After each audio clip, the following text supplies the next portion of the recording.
দিন পেরিয়ে মাস হলো, মাস পেরিয়ে বছর, এবং বছরের পর বছর এখনো পর্যন্ত কিন্তু যে চাকরি প্রার্থীরা আছে তারা কিন্তু তাদের যে বিচার, তাদের যে চাকরি, তাদের হকের যে চাকরি, তা কিন্তু তারা এখনো পর্যন্ত পায়নি। এবং ঠিক সেই কারণে বিভিন্ন মিছিল কিন্তু আমরা এখনো পর্যন্ত দেখেছি রাজ্য সরকার কাছে, এবং মুখ্যমন্ত্রী মমতা বন্দ্যোপাধ্যায়ের কাছে বিভিন্ন আবেদন কিন্তু জানানো হয়েছে, কিন্তু তা সত্ত্বেও কিন্তু কোনো ধরনের কোনো সুরাহা হয়নি।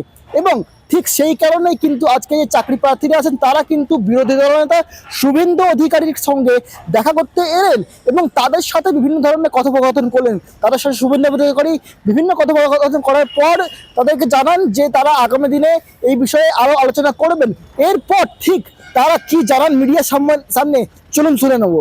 পার্থচন্দ্র চট্টোপাধ্যায়রা চাকরি চুরি করার জন্য এসএসসি 2016 প্যানেল, আজকে আমরা চাকরিহারা।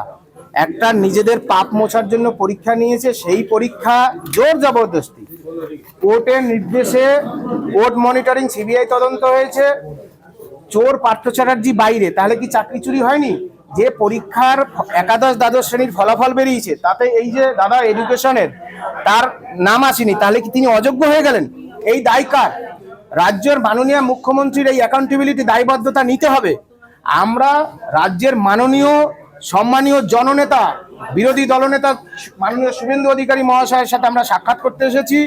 আজকেই সুপ্রিম কোর্টে একটা জনস্বার্থ মামলা অন্য বেঞ্চে পিআইএল শুনানির জন্য পাঠানো হয়েছে। আমরাও আগামী দিনে হাইকোর্ট থেকে সুপ্রিম কোর্ট রাজ্যের মাননীয় মুখ্যমন্ত্রী যিনি এই চাকরি চুরির পুরো দায়িত্বে রয়েছেন নেতৃত্বে, তাকে পার্টি করে চাকরি চোর পার্থচন্দ্র চট্টোপাধ্যায়, সুবীরেশ বাবু থেকে শুরু করে তাদের সবাইকে পার্টি করে আমরা মামলা করব। রাজ্যের মুখ্যমন্ত্রীকে চাকরি ফেরাতে হবে যোগ্যদের, আর নতুন চাকরি প্রার্থী ভাই ও বোনেদের সঙ্গে একটা বিবাদ বাঁধিয়ে দেওয়ার চেষ্টা করছে। 13 বছর ধরে নিয়োগ নেই, আজকের বিবাদ বাঁধিয়ে দেখুন তারা এখন আন্দোলনে।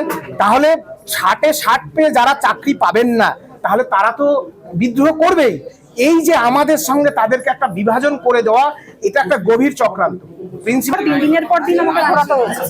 তো এখন আমরা যে এই 2025-এর আবার যে আমাদের পরীক্ষাটা দেওয়া হলো, সেটাতে আমার কিন্তু নট কল ফর মানে ইন্টারভিউ, আর আমার 9-10-এর কোনো সাবজেক্ট নেই, বিকজ আমার হচ্ছে কম্পিউটার সায়েন্স।